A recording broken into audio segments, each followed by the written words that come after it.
क्या ये orange wave का पैटर्न फेल हो सकता है? बिल्कुल हो सकता है। शनिवार शोध में निफ्टी का एनालिसिस 23,260, अगर 23,260 का लो ब्रेक हो जाता है तो मुझे नीचे कमेंट करके बताइए कि हमारा पिछले सप्ताह का निफ्टी का एनालिसिस कितना ठीक रहा। अभी तो हम एनालिसिस कर लेंगे और देख लेंगे कि ठीक रहा कि नहीं रहा, लेकिन आप कमेंट जरूर करिएगा।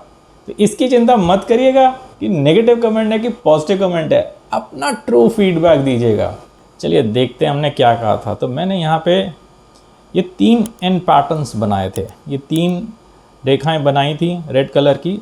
बाद में मैंने लाइव सेशन में इस लास्ट वाले एन पैटर्न को रेड से ग्रीन कर दिया था ताकि मैं अच्छी तरह समझा पाऊँ।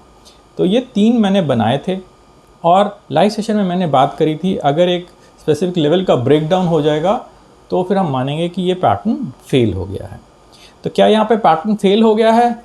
हाँ और ना, दोनों ही चीज़ें हैं, बात करते हैं।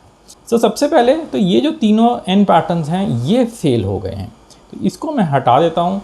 तो ये तीनों मैंने हटा दिए हैं। अब बात करते हैं कि ये बड़े वाले पैटर्न की, और अब आगे क्या होने वाला है, और ये भी देखेंगे कि जो कमेंट्स लिखे हुए थे ये ठीक हैं कि नहीं ठीक हैं। लेकिन उससे पहले पैटर्न्स के बारे में बात कर लेते हैं। तो पैटर्न्स कभी कभी फेल हो जाते हैं और यहीं पे हमारा नेक्स्ट वेव का कॉन्सेप्ट आ जाता है। हमको ये समझना होता है कि वेव्स कैसे बन रही हैं और फिबोनाची लेवल्स क्या हैं, और अगर फेल हो जाते हैं तो हमको क्या करना है। तो यहाँ पे तो वैसे भी मैं कॉल और पुट की कोई रिकमेंडेशन नहीं देता हूँ, हम तो सिर्फ मीडियम टू लॉन्ग टर्म का ही एनालिसिस करते हैं। मीडियम मतलब 1 सप्ताह या उससे थोड़ा सा ज़्यादा। तो अगर आप भी ये सब चीज़ सीखना चाहते हैं कि नेक्स्ट वेव क्या है और इन पैटर्न्स क्या बनते हैं, फेल कब होते हैं और हम ट्रेड्स कब ले सकते हैं, तो मेरा कोर्स ज़रूर ज्वाइन कीजिएगा। जूम पे मैं लाइव सेशन करता हूँ और इस नंबर पे मेरे को व्हाट्सएप कर दीजिए, मैं आपको पूरी डिटेल्स भेज दूँगा। चलिए वापस आ जाते हैं और देखते हैं कि आगे क्या हो सकता है और कौन सा पैटर्न फेल नहीं हुआ था। तो सबसे पहले तो ये ऑरेंज वेव जो हमने बनाई हुई है ये अभी फेल नहीं हुई है, और जो ये कमेंट्स भी लिखे हुए हैं ये भी बिल्कुल एप्रोप्रिएट कमेंट्स हैं।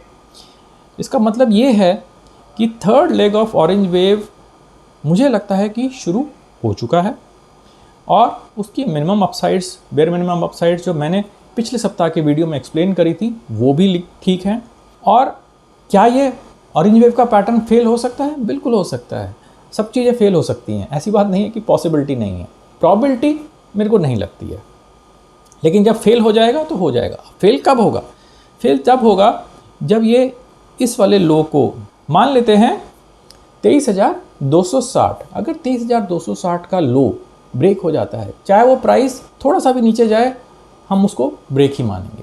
तो यहाँ पे मैं लिख भी देता हूँ पैटर्न फेलियर पॉइंट 23,260। तो देखते हैं कि क्या होता है। अगर 23,260 के नीचे प्राइस चला जाता है तो हम यही मानेंगे कि ये पैटर्न फेल हो गया है। फेल मतलब तब भी पूरी तरह नहीं होगा, तब कि हम तब देखेंगे, लेकिन अभी हम यही मान के चलते हैं कि ये थर्ड वेव चल रही है और आगे आने वाले समय में इस निफ्टी को काफ़ी ऊपर तक लेके जाएगी। तो आपको क्या लगता है कि निफ्टी कहाँ जाएगा? क्या निफ्टी 26,500 क्रॉस करेगा? अगर आपको लगता है नहीं करेगा तो नीचे कमेंट करके बताइए, और अगर आपको लगता है कि करना चाहिए तो भी नीचे कमेंट करके बताइएगा। और देखते हैं कि आपका और मेरा व्यू मैच करता है या नहीं करता। अगर नहीं करता तो कोई बात नहीं, सबका अपना अपना ओपिनियन होता है, और इसी वजह से मार्केट्स चलती हैं।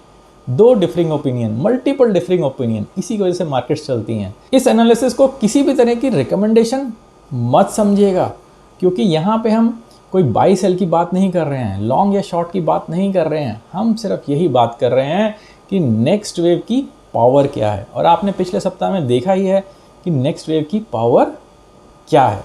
तो अगर आप इसको सीखना चाहते हैं तो मेरा कोर्स ज़रूर ज्वाइन करिएगा। नमस्ते और धन्यवाद।